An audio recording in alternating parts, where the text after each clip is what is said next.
Episode 46, the Photime Podcast. National Parks on the air, summits on the air, and more coming up.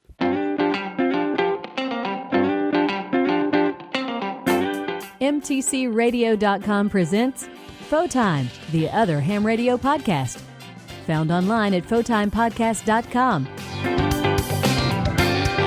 Now, here's your host, Cale Nelson, K4CDN. It is episode 46. It's hard to imagine that we're so rapidly approaching our 50th episode. Now, that might not sound like a big deal. I mean, if you're a podcast listener, what is 50 episodes? Well, it's a culmination of almost 2 years of podcasting here as we do a bi-weekly program in the Photime Podcast. Now, the Photime Podcast from day one has been geared towards the new amateur radio operator. So if you're looking to get in the hobby, maybe you're just getting into the hobby or coming back to the hobby for some time away, we're here for you, and we do this every other week with that premise in mind. Now, that doesn't mean, again, I always default to say, it doesn't mean if you've been an amateur for a very long time, we don't have something here for you. We've got something for everyone, and we so sincerely and genuinely appreciate you joining us every other week, listening and sharing, and making sure your friends in the hobby know about the podcast as well. Yeah, on this show, we're going to have Stuart Thomas come on. He's going to chat with us about all things national parks on the air, and we're going to touch on summits on the air as well. Stuart spends a lot of time outdoors with his radio, and I think he's got a lot to offer. It's been quite a while since we've talked about outdoor operations for amateur radio, going back to maybe episode 3, 4, 5, and 6, somewhere in there. So we're going to revisit those things and also get into this, what is the national parks on the air? And why has it turned into such a surprise for me personally that folks are so excited about it? So make sure you stick around for that. ICOM America is known for great gear, and MTCRadio.com is known for great prices. Make sure you check out all the ICOM gear this week when you're shopping around at MTCRadio.com.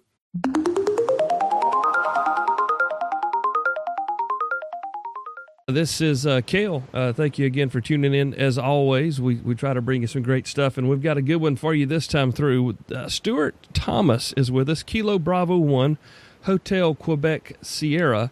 And Stuart hails from up around our nation's capital, and we've been Facebook friends for, I guess, since Photime went on Facebook. And Stuart, you contacted me with a great idea for a show. And you've been working a lot of these national parks on the air. But before we talk about the national parks on the air, let's talk about who Stuart Thomas is. And let's get some ideas about what you enjoy doing in the hobby. Sure. So I've been licensed as an amateur radio operator for about 15 years. And my old man, literally my old man, has been a ham for, well, pretty much forever. And so I've kind of been around it all my life. And you know, it's just been a fun hobby I've been doing on the side, and yeah, I'm an extra, and that's pretty much it. Okay, well, that was a pretty quick version, but so it wasn't just it wasn't like Sarah Tibbetts from one of our last programs, or somebody like me who was just a radio geek. You've been kind of surrounded by amateur radio your entire life. Oh, for sure, yeah. I mean, my old man dragged me to Hamfest, you know, when I was just a youngster. And, you know, I would go in a shack and you know, check out all his radios and climb towers and help him build antennas and whatnot. So, yeah, I've been around for a while. And, you know, I got licensed back in, I think it was like 2001. And then I kind of dropped it for a while, kind of like a lot of people do, and then just kind of picked it back up. Fantastic. Well, we appreciate you coming on here with us. We know that you've been quite busy. Now, we're going to talk about summits on the air. We're going to talk about national parks on the air. We haven't talked about summits on the air in quite a while. That was one of our first couple of episodes. We kind of talked about man-pack radios. We talked about summits on the air. Can we talk a little bit about that? That's, from what I'm gathering from you, that's kind of what you really enjoy about amateur radio. And for somebody who may have just stumbled into the program, they haven't listened to our back library or anything, they don't understand really what summits on the air, national parks on the air, how they kind of maybe you could consider a coincide factor there. But can you give us a little bit of update on why you enjoy that and what exactly it is? Sure. So one thing I did mention previously is that all of my amateur radio operating is portable or mobile. I don't do any operation from home. So for me to go out, and I also do a lot of backpacking and hiking. I used to live up in Maine, and they have a lot of really great areas up there to do summit activations for SOTA. So, going outside and playing with radios is just kind of go together for me. It work really well. And national parks on the air and summit on the air are very similar in the sense that they take place in outdoor recreational areas in national parks for national parks on the air, for example. I've been doing summit on the air for a couple years now, and had a lot of fun with it. And then beginning of January of this year, ARRL mentioned that they were going to have this program in national parks on the air. So I just kind of got involved with it. Living in Northern Virginia, it's, there's a bazillion, at least 87 billion different parks around for me to go activate. So it's been a lot of fun. Now, are you contesting with yourself to see how many you can activate this year? Or is it just when you have a chance to go, you're trying to go out and participate to activate these national parks for folks that are chasing them? That's a good point. First of all, it's not a contest. A lot of people seem to think it is, but it's actually not. It's just an event that ARRL is putting on to celebrate the 100-year anniversary of the national park system. And I go out. I operate portable mobile anyhow, so for me to go to a national park nearby isn't really that much of a reach for me, because that's what I do anyhow, is to go portable or mobile. So I just go out because I like to have fun. I don't really care about the points. I have a list of about 100 different parks that I want to activate before 2017, and I'm about 35 or 36 in right now, so I got a ways to go. But yeah, it's just something fun to do. Unlike a lot of people, I don't take ham radio super serious. I don't take myself super seriously. So, it's just something fun to do and to get outside. So. Well, it's almost a way to guarantee an outdoor contact. I guess it kind of makes your time to go and take your gear and set up to make it worthwhile, because you've got folks who want to make those contacts. Exactly. Yeah. And, the beautiful part is I run QRP about 99.9% of the time. So, previously, I really had to work at it to make contacts. It's not so much the case now. I spot myself and I'm on the air and I have a massive pileup. And, they may be giving me 4x4 or, 5.2 or whatever, but for signal reports, but they want to work me, and they'll work me if I go below the noise floor. I mean, they want the points. So it's definitely in my favor in that regards. And, if you're a new amateur radio operator, this is a perfect opportunity to get out there and to be on, the receiving end of a pileup or even just a lot of contacts, and to be able to really, hone your operating skills. Well, operating outdoors is a lot different than sitting in your barn or in your shack and, your wife bringing you, what was it, the Schlitz commercial from years ago out of the magazines we see on Facebook. But, yeah, it's a lot more work. And I know that there are some considerations that have to be made when you get prepared to go out for an activation like that. Before we get too deep into exactly the nuts and bolts of it, what are some of the overview things that you have to kind of prep for as you go out to do one of these national park on the air activations? Kind of like a 360 view. So 360 view, what I do is I will go first of all, I'll look at ARRL's site and I'll see, they have a whole listing on their page, and I'll send you the link for that. You can put up, and it'll list all the parks, national historic trails, rivers, scenic trails, everything that they have that's available to activate. Or if you're going to be a chaser, chase after. And so I figure out what park I want to go to. And for example, George Washington Memorial Parkway is a popular one. So I choose that. I go to the National Park Service site. I look to see if there's any advisories, if any roads are closed, operating hours, that sort of thing. And then the really important part is I look at the designator, and I write that down. For example, George Washington is Papa Kilo 02, because you have to give that designator to the chasers when they contact you. And then at that point, you just charge up batteries, load the gear up, grab the dog, and off you go.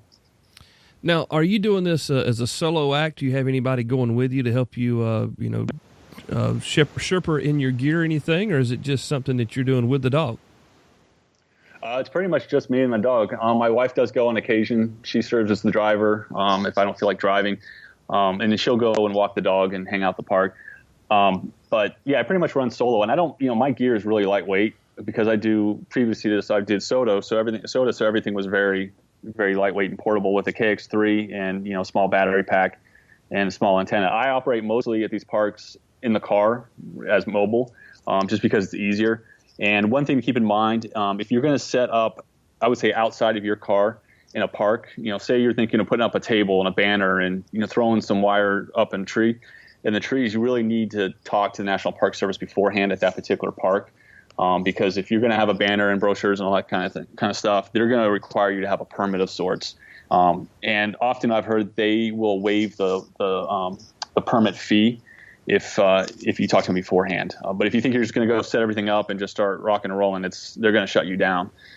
So you need to really work with them beforehand and not just make assumptions. So it's really important. Well, it's funny you mentioned that. My local club here, Kilo 4 India, decided they were going to activate the Cowpens Battlefield National Park, which is just on the upper end of our county.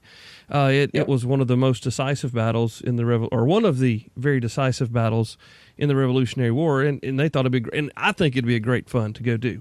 So they decided, they were going to take the club trailer, and set it up, and a tent, some of our pop-up tents and this and that, and they contacted the National Park Service there, and they said, yeah, we'd love to have you guys come on. And then they call back with we're coming on this particular day, and we're going to bring our trailer. And they're like, oh, hold on just a minute. We're going to need you to have a certificate of insurance for liability insurance because of the stuff they were bringing along with them. So I think the way that you're doing it is kind of maybe what the ARRL had in mind when they came up with this idea.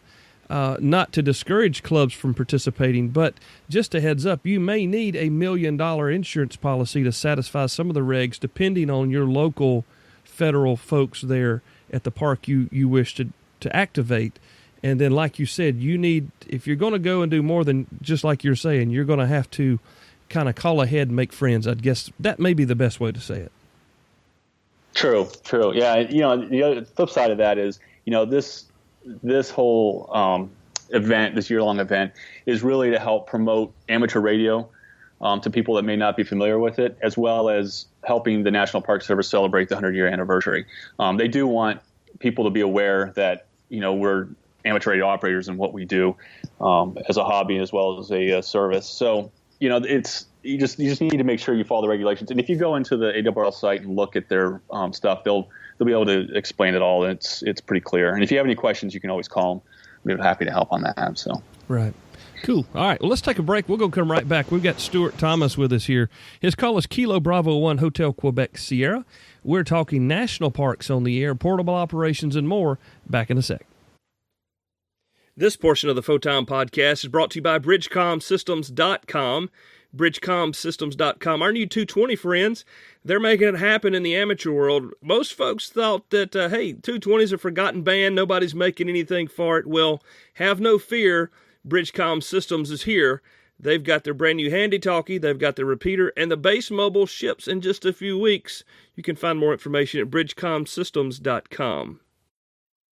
All right, we're back with Stuart Thomas. His call is Kilo Bravo 1 Hotel Quebec Sierra. I am Kel, K4CDN, and we've been talking about NPOTA, National Parks on the Air 2016. And Stuart's been activating now.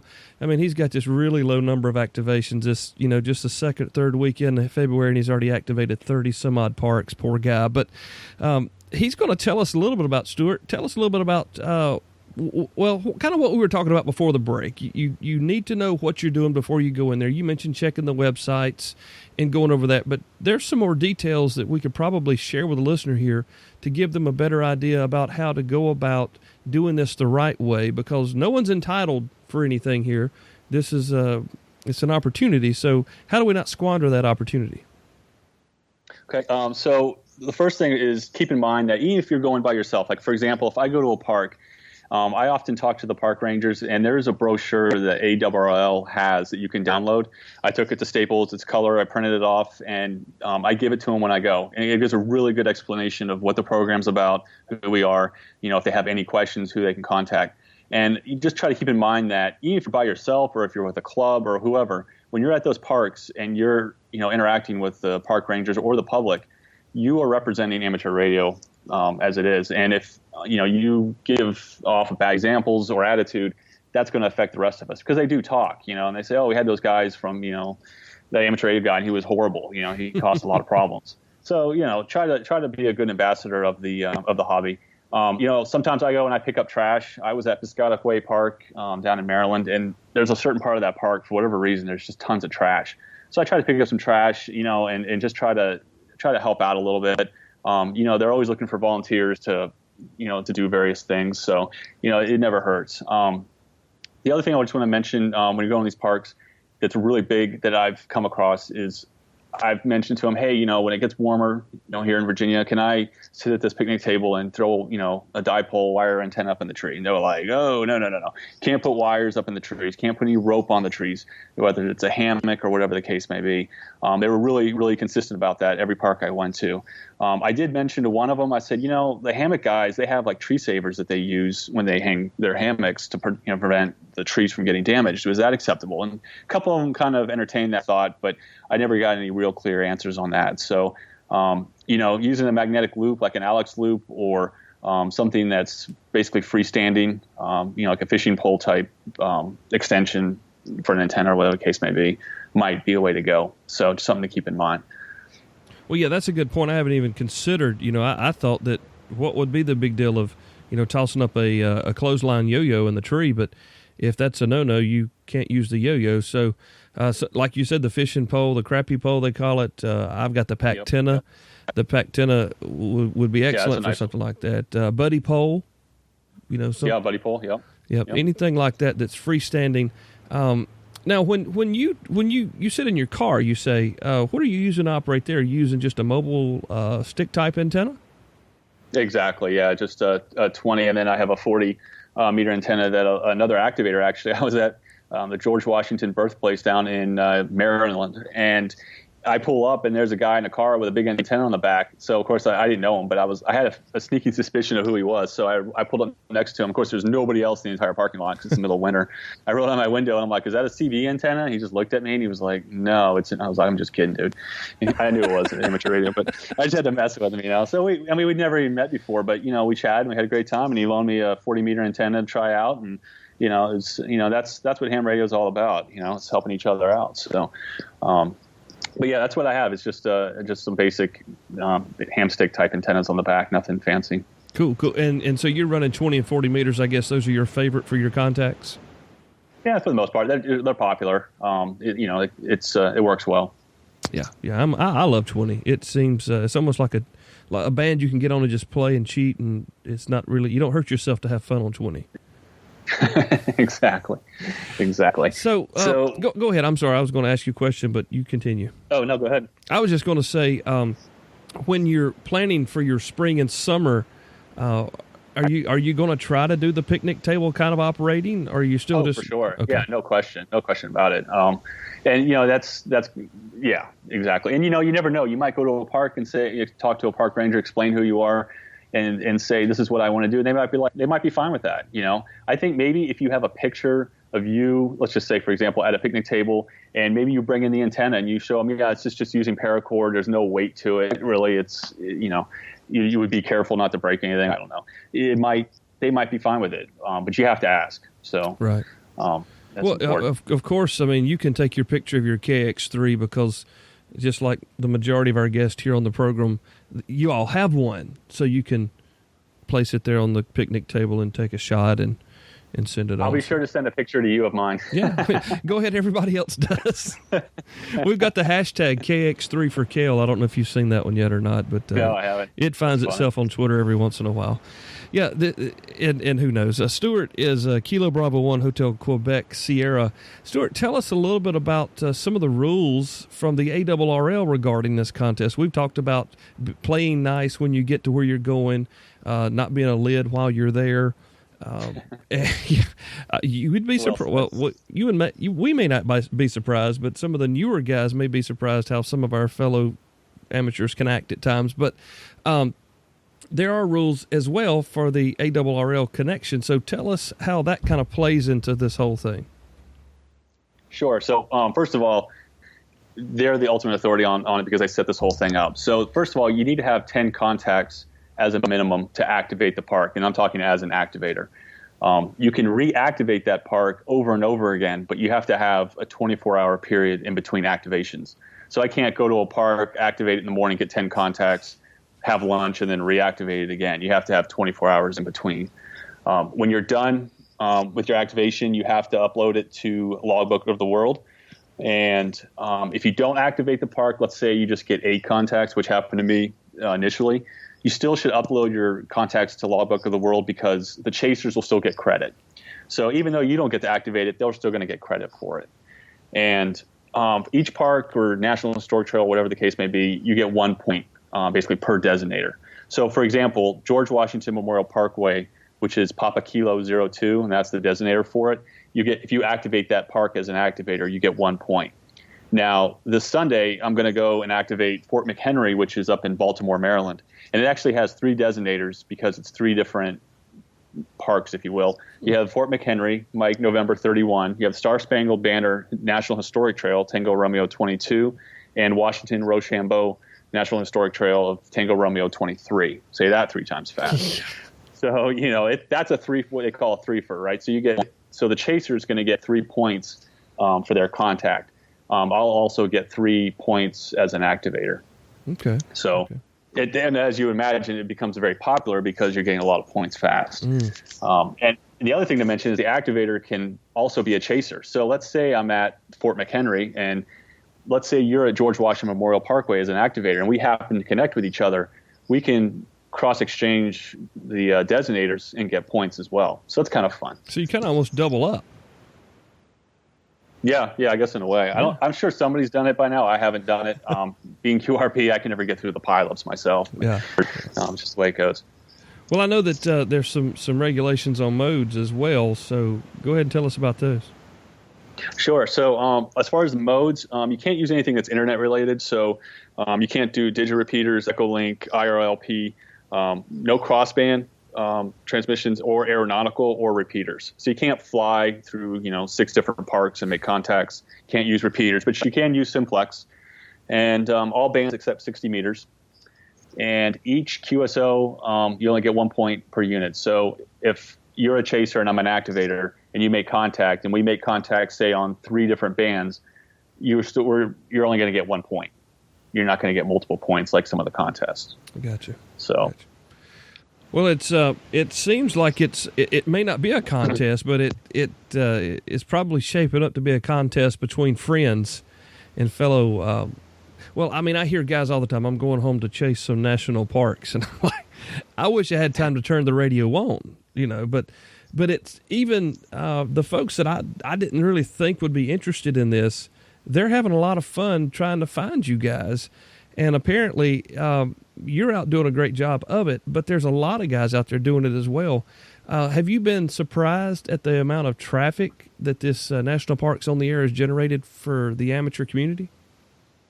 I would say so, yeah. It seems to be really, really popular. Who knew that national parks, that people would really be into it. I love national parks. I've been to a ton of them, not just in the last 6 weeks, but all my life. So it's really cool to see people getting more awareness about them. It's been a lot of fun. And like where you're located, there's kind of a concentration for a no better way to say it, but maybe out in Nebraska, Wyoming, they probably have their share of national parks. But like you said, where you're at, there's just literally thousands of them because there's so much historical significance at so many different places around that area. Oh yeah, there's no question about it. I mean, if you look at the Maryland, Virginia, DC metro area, there's huge amounts of parks everywhere. And there's some of them it's just not going to happen. And you probably guess what that's going to be, is the White House. Yeah. And not saying I'm not going to try, that I'm not going to put in paperwork for it, and I already know the answer to it. But I mean, could you imagine the pileup if I was calling CQ National Parks on the Air from the White House? That would be epic. You got that huge black iron fence out there that you could nail as your ground, and a guy got over the fence into the almost the second floor. You might be able to do some running QRP there or something. I don't know. May never hear from you again. Might be the last contact we get from you. The last one. As long as I can get 10, right? That's all I need is 10. Just right? 10 guys. 10 guys. That sounds like a crazy. That would be one of those. That'd be one of those funny movies to make on the computer there. But so. let's go back just a few minutes and talk again about the national parks. Are there any places in a national park that you would advise not to go to try to set up? Like, of course, the White House is completely off the prairie there, but I mean, would you pull your car up in front of the guard shack or the welcome center, or are you going to just kind of go over and hide out of the way? I usually just pull into the parking lot, depending on the park, but I just pretty much set up wherever. The one thing I always do is I always look above to make sure there's not any power lines above me before I put my antennas on, for obvious reasons. But beyond that, I don't, I keep a low profile, but I'm in my vehicle with a laptop in my lap and a microphone in my hand. It can't be any more unobtrusive than that with a zero footprint. I mean, it's pretty low profile. And, I'll talk to the park rangers. I'll give them the brochure. I get the stamp to have proof that I was there. And, that's pretty much it. I don't, like I said, come spring and summer, fall, I'll be more outside. So that'll change up some as far as being more out in the park. I got you. We're going to come right back here with Stuart Thomas. He's telling us all about the national parks on the air for 2016 with the ARRL. And he's out there getting it done up around the nation's capital. Back in just a sec. It's no secret, Kel is a Kenwood fanboy and continues to enjoy his Kenwood rigs. Yeah, I've got some vintage stuff, I've got some late stuff, but I can tell you what, every piece of Kenwood gear I have has been quality, and the best prices to find quality Kenwood gear will be found at mtcradio.com. That's right, MTC Radio, main trading company down in Paris, Texas, has all you need for any Kenwood need you have. Check them out, mtcradio.com.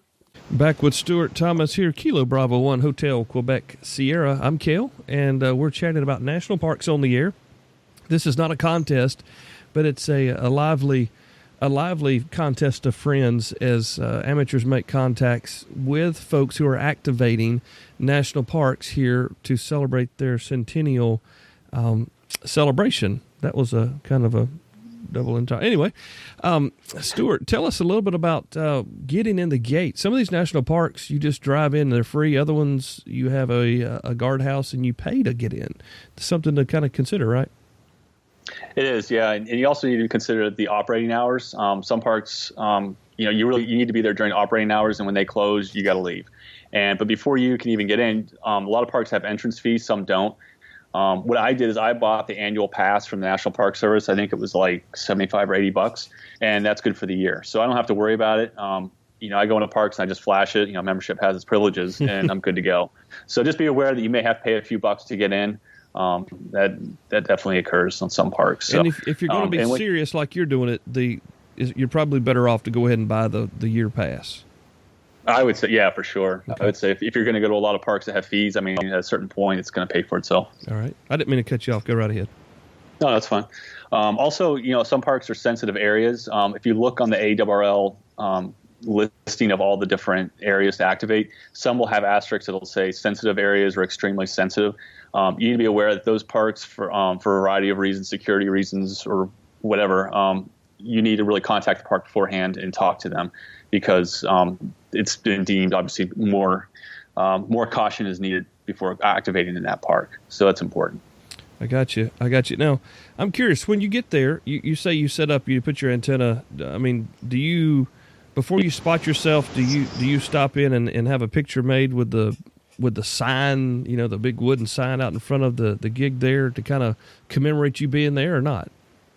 Yeah, ARRL requires that you have some kind of proof that you were there, whether it's a picture of GPS coordinates on a GPS or a phone, a picture in front of a sign, the national park that you're at, or they also have like the passport book, which is you go in and they have like these stamps that you can stamp, and it has like the date and the time and the park that you were at. Apparently not just us, but a lot of people, I guess, are really into that. They call them cancellation stamps, I guess. Oh, okay. And so you have to have some kind of proof that you were there. And then, at that point, I pretty much set up. And I always do this beforehand because, you get into a pileup and you're tired, you're done. You're like, all right, I'm going to go home. And then you're like, you don't want to leave without having that proof. So I always do it beforehand just to have it done. I got you. Now, I've seen you posting on Facebook about your different activations that you were planning. Is that the best way to kind of keep up with you guys, or is there a favorite National Park on the Air reporting site, or where can we go to find stuff like that? Oh, sure. Yeah, there's a lot of different ways. Probably the best way is to go into the AWRL site under National Parks on the Air. They have a page. It's like register your activation or something like that. And you can go in and you can say, all right, on this date and time, I'm going to be at this location. So people can look at that. We have a National Parks on the Air Facebook page. You can join, become a member. A lot of people will spot people as they hear them on that page. Like, for example, today I was looking at it, and there were a ton of people being spotted on that page. You can talk about problems you're having, ideas. It's a great resource. Also, as far as you can self-spot yourself because it's not a contest. I use DX Summit, and it works really well. Just as soon as you put it in, be ready because it's going to come fast. It's a lot of fun. The weekends are even crazier just because there's more people on the air. So just be aware of that. I ask for initially if I'm getting a ton of people, I ask for QRP portable or mobile stations first or other national park activators and kind of work them first and then forward from there. Some people work numbers. I'm not a big fan of working the numbers, so I tend to avoid that. But it depends on how you want to do it. Well, that's your choice. You're the operator, right? Exactly. Do you use APRS at all while you're there? Can people find you on APRS? I do. Yeah, I run APRS. Sometimes successfully, sometimes not. I also have a dual. Yeah, sometimes it works, sometimes it doesn't. I also have a Delorme Reach that works through Iridium satellite, and I have a tracking set up with that so people can track me in real time. And then, I can send messages on frequencies I'm on and things like that. I also have an email sign up. So if people are interested, they can go to my QRZ page and send me an email and say, hey, I want to get your newsletter. So like, for example, this weekend, I'm going to Shenandoah National Park. They'll get an email with all the dates and times and frequencies that I'm going to be on. And I'm also on Twitter as well. So I'm kind of maximizing the whole social media aspect of it. Well, why not, right? I mean, it's there to be used. Yeah. Sure, and it works out really well. Well, I think it's one of the most underused ways to address the hobby to folks who may be interested in getting into the hobby, but that's just Kel's opinion, and we won't say much more about that. You can find him on QRZ with his call. It's Kilo Bravo 1 Hotel Quebec Sierra. Is that your original call? Is that what you got when you got licensed? It was, yeah. I got it up in Maine many years ago, and yeah. As one guy from the UK said, Kilo Bravo 1 high quality signal, which I think is funny because being a QRP signal, it's usually not that, but or headquarters. I like to call it headquarters because it's an abbreviation for headquarters. Yeah, excellent. All right, let's keep rolling here. We're talking about activating national parks on the air. Do you ever do any like dual activations where you're doing SOTA and NPOTA? Oh yeah, for sure. I mean, Summit on the Air is a lot of fun, no question about it. You combine the two together. Now you've got two different groups that are looking for you, and it really maximizes, your contacts and your fun. I'm doing Shenandoah National Park tomorrow, where I'm doing a dual SOTA and National Parks on the Air. And the National Parks on the Air is Shenandoah National Park and the Appalachian Trail. The Appalachian Trail is kind of unique. Or any scenic trail, you have to actually get to the trail under your own power, just like SOTA. And you have to be within 50 feet of the trail. In my case, it's right on the trail, so it's not a problem. But yeah, you can give out, the SOTA number designator as well as national park. So it gets really crazy fast. It's a lot of fun. So when you spot yourself, will you be able to spot yourself because you'll be doing a SOTA activation? Yeah, because what I'll do is I'll spot myself on SOTA's spotting page, and then I'll spot myself on DX Summit. I'll just do both. In reality, I'll probably just do SOTA first and try to work those guys in those chasers, right. And then national parks will probably come in after. Fantastic. Now, is this something that 10 or 15 contacts, or is it going to be more than that? How does that average for you, or does it just depend on the park? It depends on the park and the weekends for sure, no question about it. I did Fort McHenry last weekend, and it was just a wall of noise. It was completely unruliness. And one thing I like to mention, if you're a chaser, give your call sign once. Don't give it multiple times. Don't give me partial calls. Just give it once, because if you give it 3 times in a row, you're just, especially if you're a big station, you're just covering up everybody else, and it just prolongs the misery. Give it once, and I'll pick somebody out, and we'll work through it, and then I'll get to you eventually. That's the best advice I can give. I've heard it's quite fun to be be on the other side of a pileup. Is it a lot of fun to work a pileup QRP in the middle of a national park? As the activator? Yeah. Oh yeah. Yeah. Oh yeah. No question about it. I mean, I've done a lot of these, and every single time it's a blast. I mean, it's really, it's a lot of fun. No question about it. Is there any weekends coming up where like there's massive amounts of activations? Is there like one weekend coming up sometime this year where all the guys have decided they're going to activate as many parks as they can at one time just to see if the bands can melt or anything like that? Not that I'm aware of. I'm sure at some point, probably in the summer. I'm not really sure, but national parks, I'm sure, is having some celebration of the for the 100 year. Yeah. So maybe something on that. At some point I'm going to attempt to do as many parks as possible in one day, from sun up until sundown.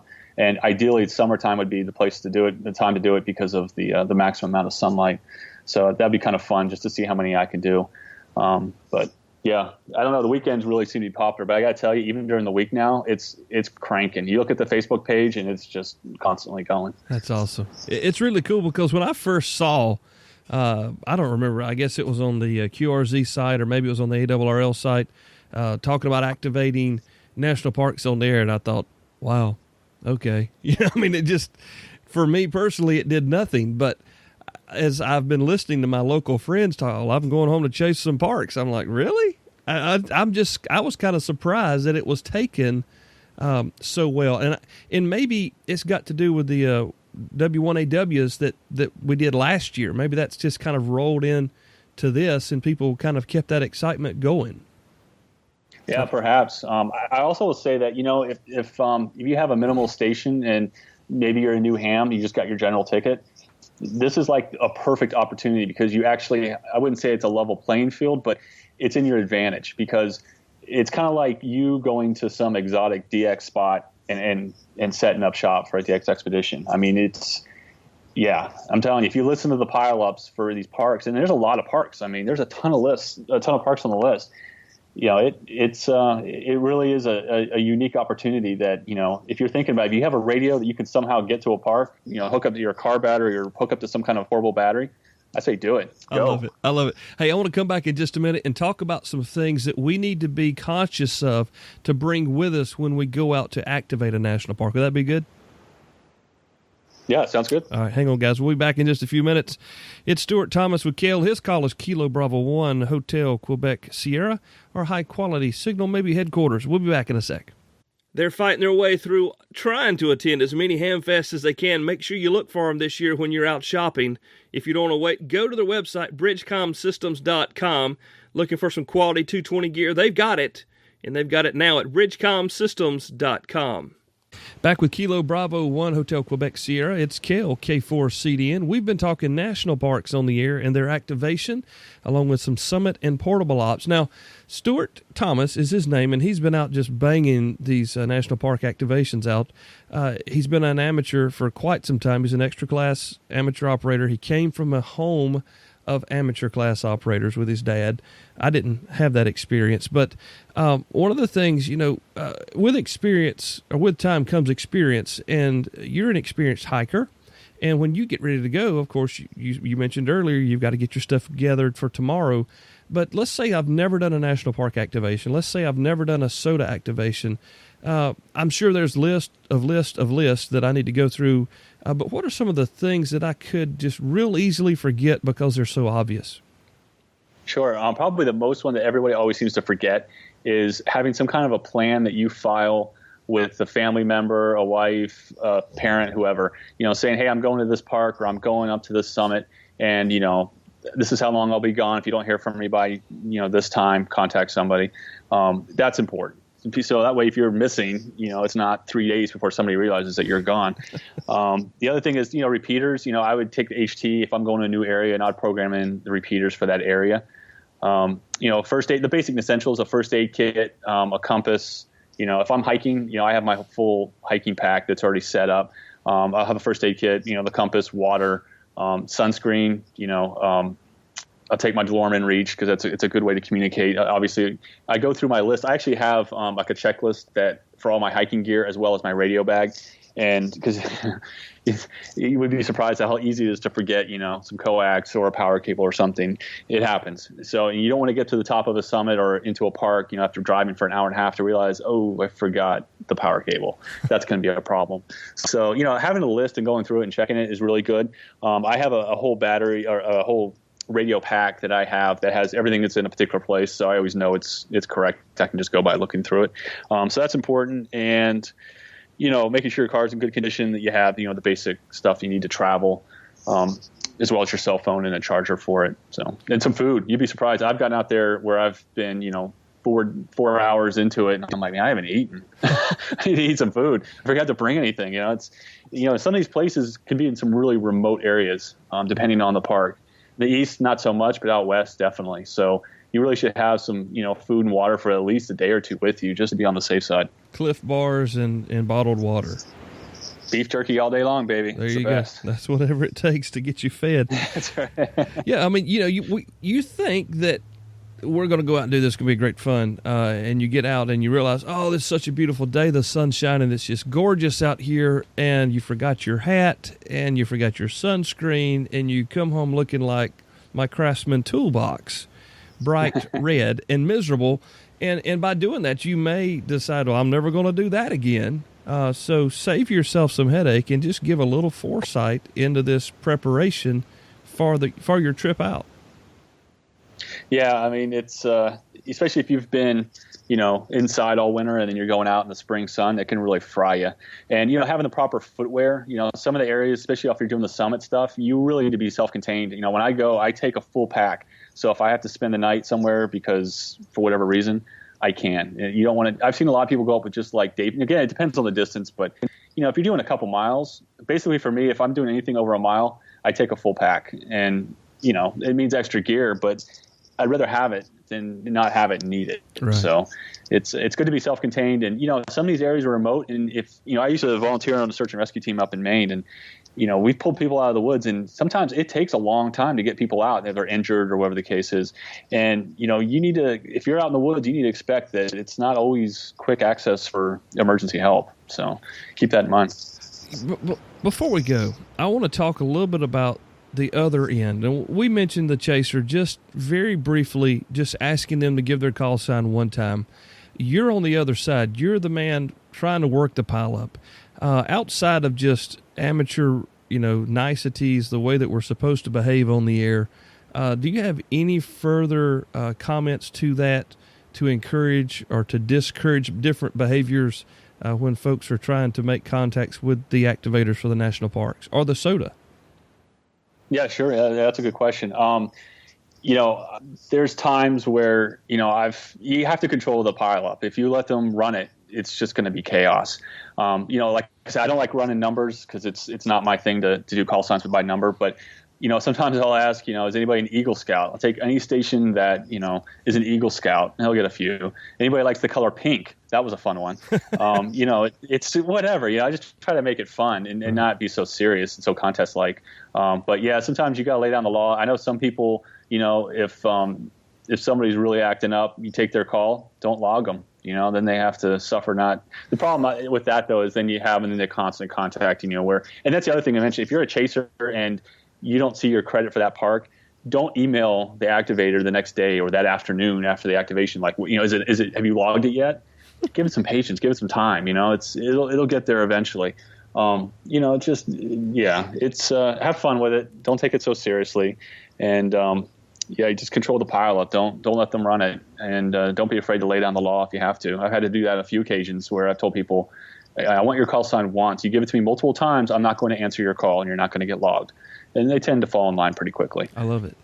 But I would say all in all, though, I mean, it's really been great. People have been very courteous, especially when you're asking for QRP, portable mobile stations. People will, and there's nobody there that meets that criteria. You'll just hear silence, and that's great. People will wait their turn. So. Yeah. I appreciate all the chasers in there chasing me. kind of makes you feel good about yourself, I guess, a little bit. Well, the other thing is I've met a lot of people through this, online and in person, that I haven't met before. So it's been a really great opportunity to meet other amateur radio operators. I wonder, I wonder, this is going to go through the entire year of 2016? Correct. Okay, Yep. so we're just into February. I mean, we're halfway through the second month of the year.